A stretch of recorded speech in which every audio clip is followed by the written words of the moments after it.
Сәлем дуслар, бүгін бізде қонақта татар эстрадасында болған күбәләкләр арасында иң шибәр, иң ұшқыннар шығара тұрған иң Ата күбәләк. Ата күбәләк Илнат Фархуллин өзі. Сәлем. Иң бірінші сұрау, мен өзінің тұрмыш иптәшім битін шулай бүгінгі күнде. Регина. Ая. Ничек таныштыңыз? Сыр булмаса. Танышу туенде без бер-беребез белән күптән, чөнки мин ансамбльдә төрле ансамбльләр бит регионнар барыбер һәр бер-берсен беләләр, тем более монда Башкирия белән Татария. И ничектер ул шул авыр моментларда аралаша башладык, яхшы җыр, начар җырында тегесе монсы. И шундый нигә әверелде инде. Ул шулай язган инде, димәк. Беренче яптылны шулай. Бергә эшлибез, бергә яшибез. Бергә ашыйбыз, бергә җоклыйбыз. Туйдырып бергә. Юк, менә берәк ай китсәм дә мин анда Мәскәүгә барып кайтасы булса, исә башка үзем генә инде аэропортта яшитем, миңа кыен. Мин янында юк. Күз алдына китереп булмый теге.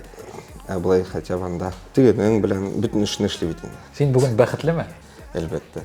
Менә шын күңелдән әйтә аласың. Шын күңелдән әйтә алам, бүген бәхетле. Чөнки яраткан эшем бар, яраткан кешем бар, балаларыбыз бар. Исән сау, ашарга бар. Аяк-куллар эшли. Иң мөһиме сәламәтлек. Бүген көндә син сәламәт икән, димәк син яшисең дигән. Яшисең дигән. Димәк син бәхетле дигән.